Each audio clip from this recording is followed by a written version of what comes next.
chào tất cả các bạn. Hôm nay cho phép Tâm xin được trình bày đến tất cả các bạn cách làm một bó bông cưới tông màu đỏ trắng. Hiện nay chúng ta thấy trên thị trường hoa cưới có rất nhiều các loại hoa cưới khác nhau, nhưng nhìn chung thì chỉ có 3 dạng hoa cưới. Thứ nhất đó là dạng hình tròn. Thì trong hình tròn có thể chia ra nhiều hình tròn, ví dụ như bán hình tròn đều. Dạng thứ hai là dạng đổ dài, nó người ta thường gọi đó là dạng đổ suối. Và dạng thứ ba đó là dạng bó tự nhiên. Thì mỗi cái nó có một cái ưu và nhược điểm khác nhau. Hầu hết thì bây giờ người ta theo cái xu hướng là bó hoa tự nhiên. Bó hoa tự nhiên thì kết cấu của nó là chỉ cần chúng ta gom những cái hoa lại và cột lại, định hình nó lại, thì đó là gọi là dạng bó tự nhiên. Nhưng nhược điểm của bó tự nhiên thì nó không giữ nước được và thời gian của nó thì nó rất là ngắn. Còn bó dài và đổ suối có xốp ở chính giữa như vậy thì chúng ta sẽ giữ được bó hoa lâu hơn. Có thể là 2-3 ngày bó hoa nó mới hư, héo và tàn. Cho nên tùy theo cái nhu cầu của người sử dụng thì người ta sẽ đặt cái bó hoa dạng như thế nào. Ví dụ như các bạn đám cưới chỉ có một buổi, một ngày đó thôi thì các bạn cũng có thể chọn cái bó hoa dạng bó tự nhiên, và chúng ta sẽ bó hoa đó liền trong ngày để sử dụng ngay sau đó. Còn bó hoa này thì chúng ta có thể bó trước ngày cưới một ngày, thì qua bữa sau bó hoa nó sẽ đẹp hơn. Và ngày hôm nay cho phép Nguyễn Tâm sẽ được trình bày đến toàn thể quý vị các bạn một bó hoa cưới dạng tròn đều, tông màu đỏ trắng. Nguyên liệu của hoa cưới chúng ta hôm nay gồm có hoa hồng đỏ, hoa cát tường trắng, hoa mỏng xối trắng và lan mocara màu đỏ. Đầu tiên chúng ta sẽ làm chiếc cùi như thế này.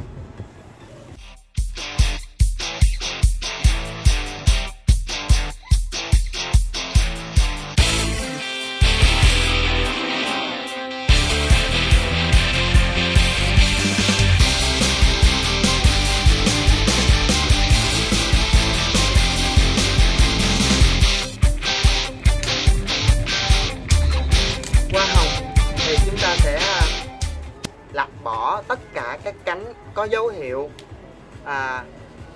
bầm, dập, đen, hư, héo và loại bỏ tất cả. Chúng ta sẽ chừa lại những cánh hoa đẹp nhất và không chừa bất cứ một cái cánh nào có dấu hiệu sâu, bầm, dập, đen hoặc hư hỏng. Tại vì có câu là một con sâu làm rầu nồi canh. Tuy nó nhỏ nhưng nó sẽ ảnh hưởng rất là lớn đến tổng thể của một bó hoa. Cho nên để làm một bó hoa cưới chúng ta sẽ kén chọn rất là kỹ và lược bỏ tất cả những cái cánh hoa xấu đi. Chúng ta sẽ lặt hết và bỏ hết những cái phần ở bên ngoài xấu của một cái cành hoa, một cái bông hoa như thế này, chừa lại những cái cánh hoa đẹp nhất. Và khi chúng ta cắt hoa thì chúng ta sẽ cắt xéo nha các bạn.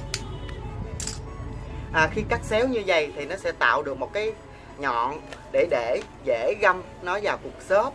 Và đặc biệt là khi mà cắt nhọn như vậy thì cái bề mặt của cái phần vết cắt này nó sẽ to hơn và nó sẽ dễ hút nước hơn, cho nên hoa của mình nó sẽ tươi hơn và đẹp hơn. Hoa thì thật ra nó cũng giống như là con người mình vậy, nó cũng biết cảm nhận. Cho nên khi cắm hoa thì các bạn nhớ sử dụng một cái kéo thật là bén, vết cắt thật là chuẩn xác và nhanh, để tránh những cái vết cắt này nó bầm dập, nó sẽ dễ bị vi khuẩn vào, cũng như là nó dễ bị thối rữa hơn. Cắt một cái vết cắt thật là nhanh, kẻo nó bị đau. Ở đây chúng ta có một cái bông đầu tiên, và đầu tiên chúng ta sẽ cắm những cái bông hoa để định hình trên một cái tổng thể của một cái bó hoa. Tức là chúng ta sẽ đo là chiều dài của bông hoa này là bao nhiêu, là tất cả các bông hoa sau nó sẽ đi theo cái bông hoa này. Đầu tiên chúng ta sẽ cắm bông hoa này ngay đỉnh của cái cùi hoa, và độ hở của nó lên khoảng bao nhiêu đây?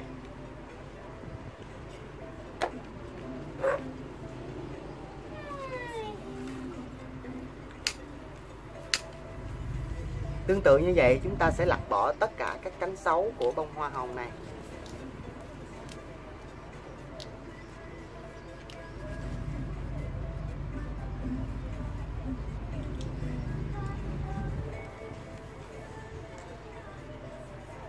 Bông hoa tiếp theo này sẽ làm chuẩn cho bề ngang của bó hoa.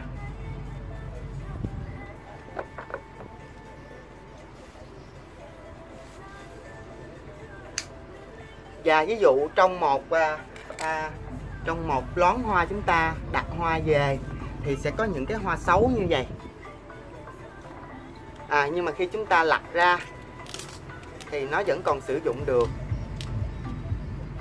Và cái gì xấu thì chúng ta sẽ che nó, giấu nó ở phía bên dưới. Và những cái gì đẹp chúng ta sẽ đưa lên mặt tiền nha các bạn. Và cái bông này chúng ta sẽ làm định hình cho cái phần cuối của một cái bó hoa. Và chúng ta hiện tại đã có 3 cái bó hoa, ba cái bông hoa để làm chuẩn cho các bông hoa tiếp theo nha.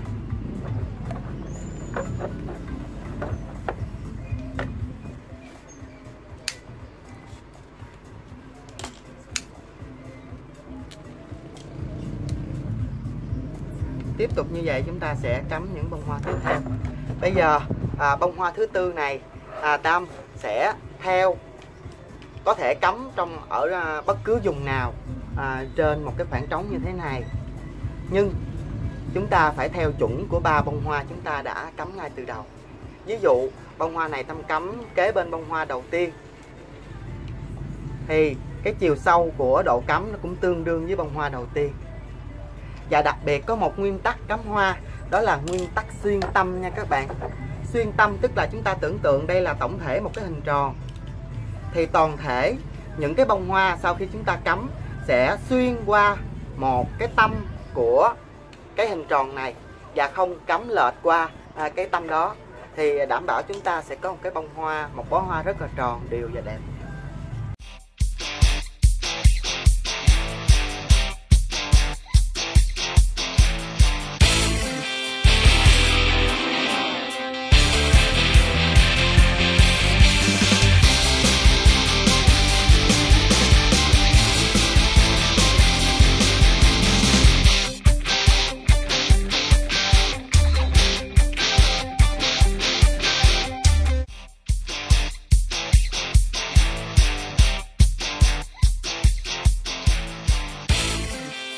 Có câu là cưng như trứng, hứng như hoa. Bản thân những cái cánh hoa chúng ta đang sử dụng, đang cắm ở đây thì nó cũng đã biết cảm nhận. Chúng ta phải biết nâng niu từng cánh hoa để cho ra đời một cái bó hoa cưới đẹp nhất, cũng như là một tác phẩm đẹp nhất.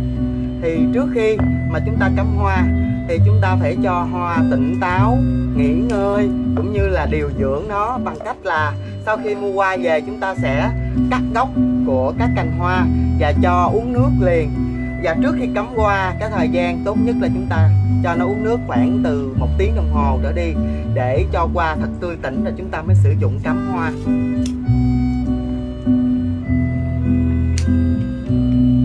Thông thường thì những cái bông hoa nở, những cái bông hoa mà không đẹp lắm thì chúng ta sẽ cho nó nằm ở phía dưới. Còn những cái bông hoa tươi đẹp, những bông hoa búp thì nó sẽ nằm nổi trội ở bên trên.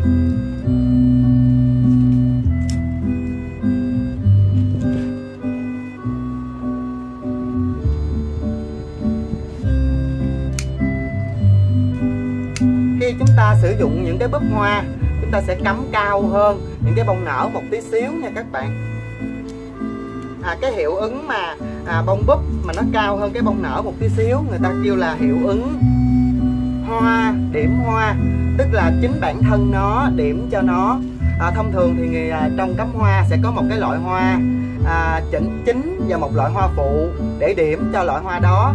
Ví dụ trong trường hợp chúng ta cắm một loại hoa thôi thì chúng ta sẽ sử dụng chính những cái búp của những cái bông hoa này, cắm cao lên, cắm so le để giống như là trong một cái cây hoa thật thì thường thường những cái búp hoa nó sẽ vượt lên, còn những cái bông hoa nở nó sẽ nằm bên dưới, thì nó cũng hợp lý.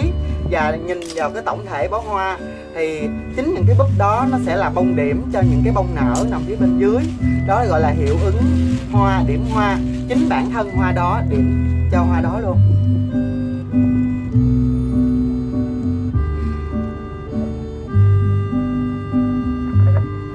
Mùa nào thức nấy. Ví dụ như là mùa sầu riêng thì chúng ta sẽ thấy là ngoài chợ bán rất nhiều sầu riêng. Mùa xoài thì ngoài chợ bán rất nhiều xoài. Mùa vú sữa thì ngoài chợ bán rất nhiều vú sữa. Hoa cũng vậy, nó cũng có theo mùa các bạn. Có một số khách hàng đến với đặt hoa cưới bên Tâm thì cứ gửi mẫu hoa qua, rồi khách hàng nói là muốn làm y như vậy. Thì bên Tâm có thể trả lời như thế này: chính tác giả của bó hoa đó sẽ không làm lại được bó hoa giống y như vậy, bởi có câu mùa nào thức nấy. Để tìm được một cái bông hoa nghịch mùa như vậy thì cũng rất là khó. Ngày nay thì khoa học cũng tiến bộ lắm, cho nên hoa nào thì hầu như 4 mùa đều có các bạn. Nhưng mà trái mùa vẫn có, nhưng mà nó hơi ít, và nó giá thành của nó cũng hơi cao, và bông nó cũng không đẹp bằng vào mùa của chính loại hoa đó nữa. Cho nên mùa nào thức nấy. Các bạn khi mà đặt hoa tươi, các bạn nên đặt theo tông màu sẽ tốt hơn là đặt theo tên của từng loại hoa, rất là khó. Ví dụ ngày hôm đó các bạn đặt tông hoa màu đỏ trắng thì bên Tâm khi mà lựa chọn những cái bông hoa tốt đẹp nhất ở ngoài chợ hoa thì chúng ta thấy có rất nhiều loại hoa tông màu đỏ trắng, và Tâm sẽ làm như vậy. Một cái bó hoa nó có thể thay đổi linh động, miễn làm sao nó có tông màu đỏ trắng. Còn để tìm ra chính xác từng loại hoa như trong mẫu thì rất là khó. Cũng có thể tìm ra được chứ không phải là không được, nhưng mà như vậy thì rất là cực. Trừ khi chúng ta nhà ở Sài Gòn, gần ở chợ hoa Hồ Thị Kỷ thì hoặc là chợ đầu mối ở ngoài Đầm Sen gì đó, thì chúng ta ra ngoài thì có đầy đủ các loại hoa. Nhưng các bạn ở vùng sâu, vùng xa, các bạn ở tỉnh lẻ thì để kiếm đầy đủ các loại hoa như vậy rất là khó thưa các bạn. Nhìn sơ thì có lẽ là nó không đều, nhưng thật ra đây chỉ mới là một loại hoa của nó thôi. Và chúng ta hồi nãy chúng ta có nói là cái búp nó sẽ cao hơn cái bông nở. Chúng ta sẽ chừa những chỗ trống để dành cho những cái bông hoa trắng. Có thể là chúng ta sẽ cắm đều hết cái bông hoa đỏ này, và bông trắng cũng rải đều hết. Nhưng ngược lại cũng có thể chúng ta bố cục cho một khối hoa đỏ bên đây, một khối hoa trắng ở đây, rồi rải rác ở một khu nào đó là 2 bông hoa cùng phối lại với nhau.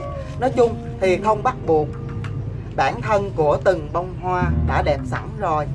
Chỉ cần một chút xíu bố cục cũng như là cách phối màu của cái người cắm hoa, cái khéo léo của người cắm hoa, thì chúng ta sẽ cho ra đời một cái bó hoa cưới theo ý muốn của các bạn nha.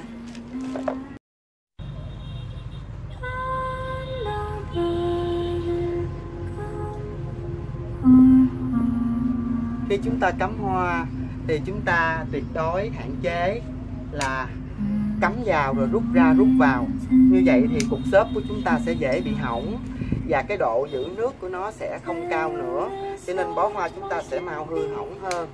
Cho nên khi chúng ta cắm vào thì chúng ta xác định được là cái bông hoa đó nằm ở đâu, và cắm một lần duy nhất, hạn chế rút ra rút vào nha các bạn. Và theo nguyên tắc xuyên tâm thì nó sẽ không bao giờ bị lệch đi.